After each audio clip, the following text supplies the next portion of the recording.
नमस्कार, बहुत स्वागत है आपका एक बार फिर से और मैं हूं आपके साथ विवेक शुक्ला। केंद्र की मोदी सरकार को कल 7 साल पूरे हो गए और इस अवसर पर बीजेपी देश भर में सेवा ही संगठन अभियान चला रही है। आज भूपेश सरकार के 6 मंत्री ने मोदी सरकार के 7 साल पूरे होने पर चुन चुन कर निशाना साधा। कांग्रेस ने कोरोना से लेकर महंगाई तक केंद्र पर आरोप लगाए और अपने केंद्र के शासनकाल को याद किया और देश में किए गए योगदान को गिनाया। कांग्रेस की तरफ से केंद्र सरकार की मजम्मत करने के लिए 6 मंत्री सामने आए। बीजेपी ने भी पलटवार किया। बीजेपी ने कांग्रेस को चुनाव परिणाम की याद दिलाकर जनता का आशीर्वाद मोदी के साथ बताया। कुल मिलाकर 7 साल बनाम 70 साल पर सवाल उठे हैं और बीजेपी कांग्रेस दोनों ने अपने अपने दावे किए हैं। सवाल यही है कि किसके दावे हैं बेमिसाल। आज की चर्चा इसी विषय पर।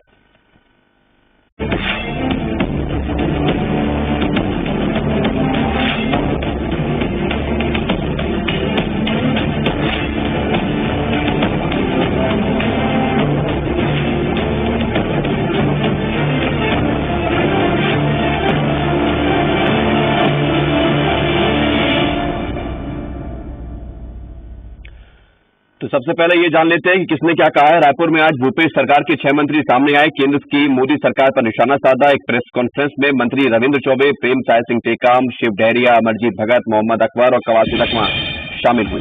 इस दौरान मंत्रियों ने केंद्र सरकार की नाकामियां गिनाई। मंत्री रविंद्र चौबे ने कहा कि पीएम मोदी ने अभी 7 साल बनाम 70 साल का नया जुमला शुरू किया है।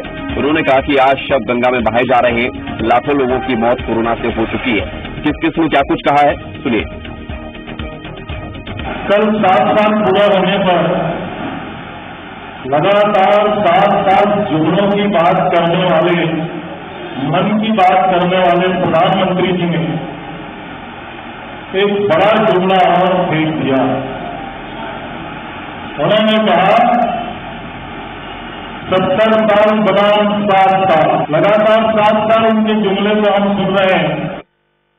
इस देश में कोरोना के चलते लगभग 3,79,000 मौत, ये मीडिया के आंकड़े हैं, जो रिकॉर्डेड आंकड़े हैं और पूरा हिंदुस्तान कह रहा है कि आंकड़े इससे दुगने से कम नहीं हो सकते।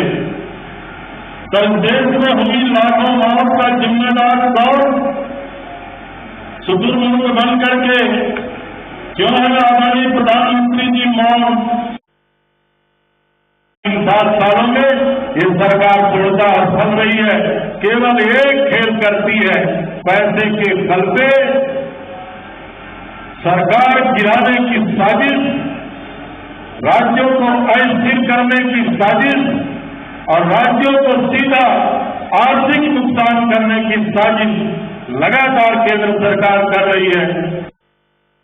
गंगा मैया ने मुझे बुलाया है, ये बात कहने वाले गंगा की धार को अब देखने का काम क्यों नहीं कर रहे हैं?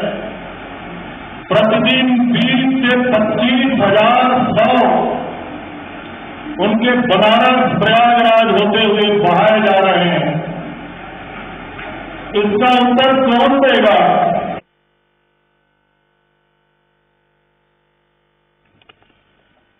कांग्रेस के आरोपों पर रमन सिंह ने पलटवार किया और कहा कि पीएम मोदी देश के पहले पीएम हैं जो लगातार दूसरी बार पूर्ण बहुमत से सत्ता पर काबिज हुए हैं। कांग्रेस इस वक्त देश में कहां है, इस पर कांग्रेस को सोचना चाहिए। कांग्रेस का अस्तित्व कहां है? कांग्रेस किस राज्य में बचा है? कांग्रेस सबसे कम विधायक संख्या, सबसे विपक्ष का दर्जा खो दिया जिस कांग्रेस ने। पश्चिम बंगाल में जिस कांग्रेस 0 में पहुंच गया, केरल में अस्तित्व जिनका खत्म हो गया, असम में सत्ता के ख्वाब देखने वाले सत्ता से बाहर हो गए। जनता ने पूरी तरीके से रिजेक्ट कर दिया। ऐसे रिजेक्टेड पार्टी की बात जो यहाँ के नेता करते हैं तो मुझे हंसी आती है। इधर इस दौरान एक कोरोना का जिक्र भी सामने आया। 7 साल बनाम 70 साल के बीच छत्तीसगढ़ में कोरोना से मौत के आंकड़ों को लेकर सवाल उठे और ऐसा खुद सरकारी मेडिकल बुलेटिन से पता चलता है। दरअसल बस्तर जिले को लेकर कोरोना से मरने वालों के आंकड़े जो सामने आए उसमें हेरफेर था। जिले के मेडिकल बुलेटिन और राज्य स्तर के मेडिकल बुलेटिन में बड़ा अंतर देखने को मिला। जिले स्तर के मेडिकल बुलेटिन में 28 मई तक 198 लोगों की मौत बताई गई, जबकि प्रदेश स्तर का जो मेडिकल बुलेटिन जारी होता है उसमें 171 लोगों की मौत होना बताई गई। यानी राज्य स्तर पर जारी मेडिकल बुलेटिन में 24 मौतों का अंतर है। अब इन्हीं आंकड़ों को लेकर बीजेपी सरकार पर हमलावर है।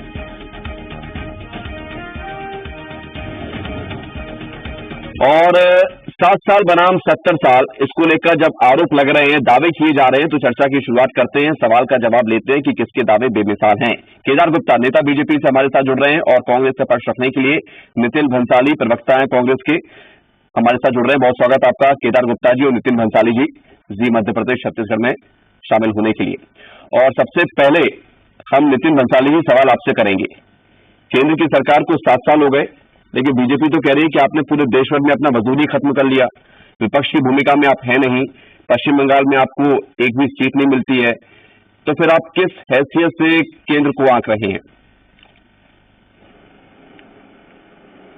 सबसे पहले तो ये कह दूं कि अभी प्रदेश के पूर्व मुख्यमंत्री डॉक्टर रमन सिंह जी ये कह रहे थे कि कांग्रेस कहाँ है। मैं बता दूं, कांग्रेस यहाँ है, कांग्रेस जनता के दिल में है।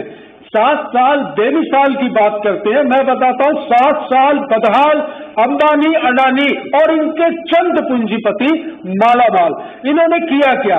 70 साल में कांग्रेस ने जो बहुमूल्य संपदाएं देश में खड़ी की, सिर्फ उसको बेचने का काम किया।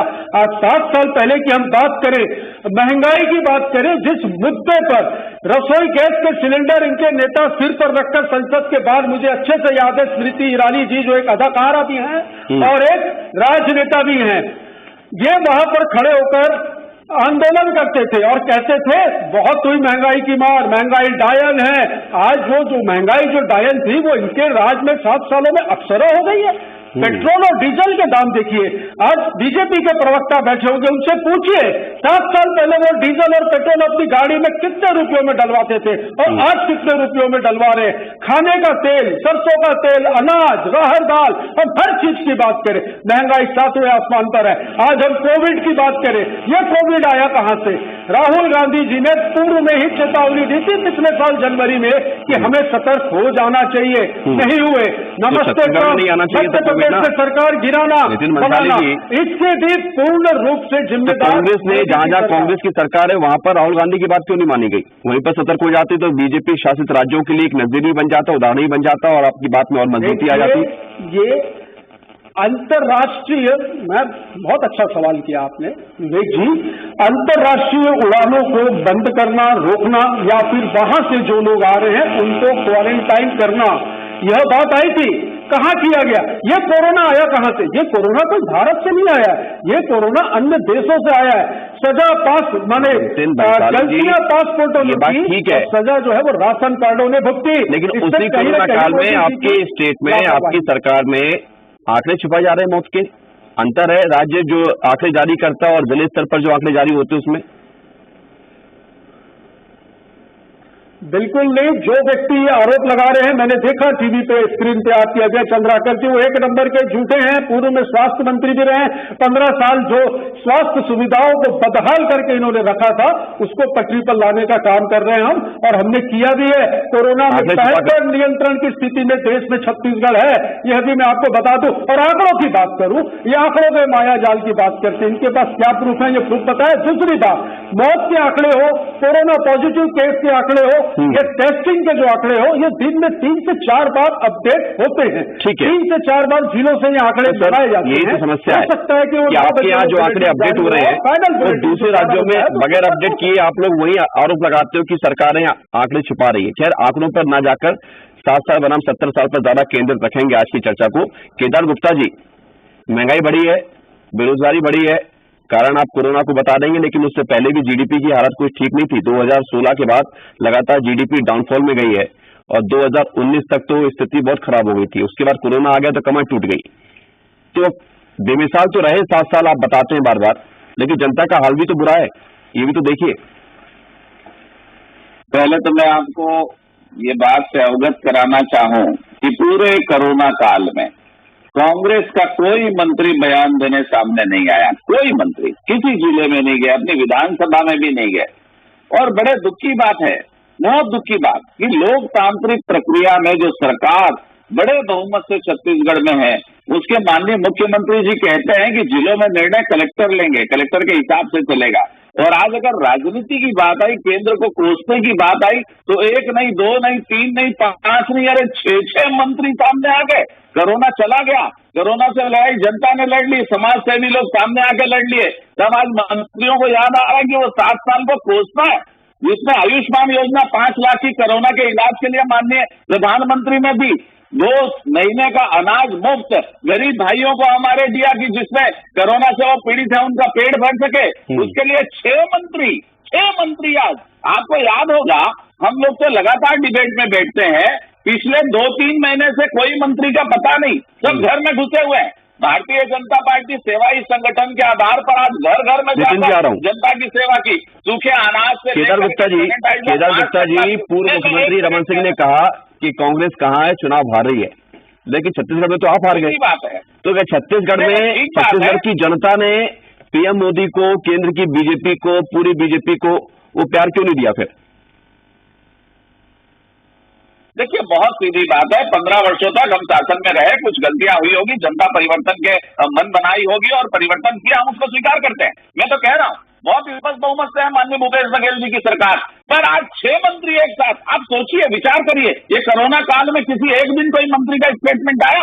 यहां तक मुख्यमंत्री जी भी ये कहते थे कि ये सारे निर्णय कलेक्टर लेंगे, और किसी दिन के आज तक, और मैं आपको एक छोटी सी और पॉइंट की बात कहना चाहता हूं कि कोरोना से लड़ने के लिए क्या जरूरी है, वैक्सीनेशन। ये वैक्सीनेशन के लिए दोष देते हैं केंद्र को, 45 से ऊपर के जितने नियम केंद्र सरकार ने बनाया टीकाकरण के लिए बहुत स्मूथ चल रहा है, 18 में बनाए सब। आप ये दावे के साथ कह दें कि वैक्सीन पर्याप्त मात्रा में है, आप पैसा दीजिए और वैक्सीन लेकर आप लाके दे देंगे, बोलिए आप।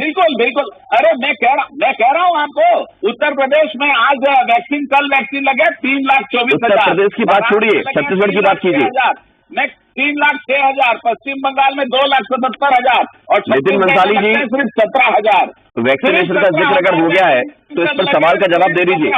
उनको 3.25 लाख, ठीक है, क्या वो विदेश में है क्या पश्चिम बंगाल? क्या वो भारत में नहीं है? उनको टीका मिल रहा है और ये 17,000 लगाए, बड़े दुख की बात है। सिर्फ 17,000। जवाब ले लेते हैं, केदार गुप्ता जी जवाब ले लेते हैं। 3 लाख। नितिन मंसाली जी क्या कर रहे हैं? एक मिनट, नितिन मंसाली जी, वैक्सीन में राजनीति कर रहे हैं।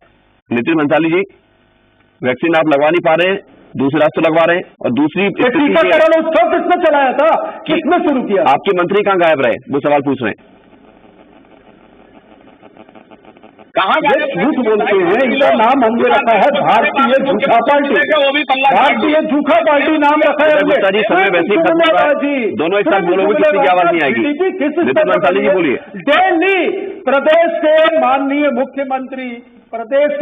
मुख्यमंत्री जी दिल्ली पर डे मॉनिटरिंग कर रहे थे कोरोना की।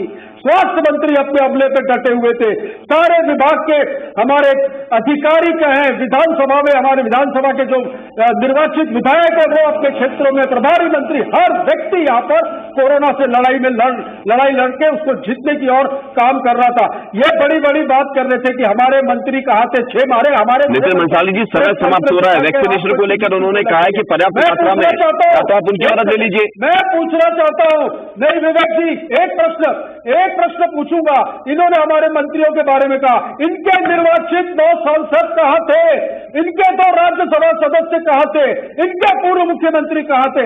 इसका भी जवाब इनको देना होगा। कोरोना काल में जब टीकों की छत्तीसगढ़ में कमी है, जब वैक्सीन की हमको कमी हो रही है, तब इनके सांसद वहां जाकर क्यों बात नहीं करते? वही तो कह रहे हैं कि आपको कमी महसूस हो रही है, दूसरे राज्य धड़ाधड़ लगवाए चले जा रहे हैं। नैतिक कर्तव्य बनता है।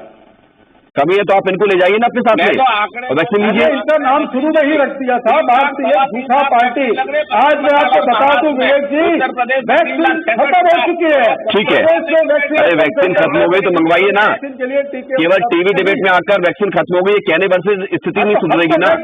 मैं आपको वैक्सीन नहीं दूंगा ना, केदार गुप्ता वैक्सीन देंगे। Regular demand. ठीक है, समय समाप्त हो गया, बहुत शुक्रिया। 7 साल बनाम 70 साल, चर्चा बहुत सारी हो सकती है इस पर, लेकिन लोगों को ये तय करना है कि कितने साल बहुत ज्यादा अच्छे उनके लिए रहे। छोटा सा ब्रेक है, आपकी आवाज में इतना ही।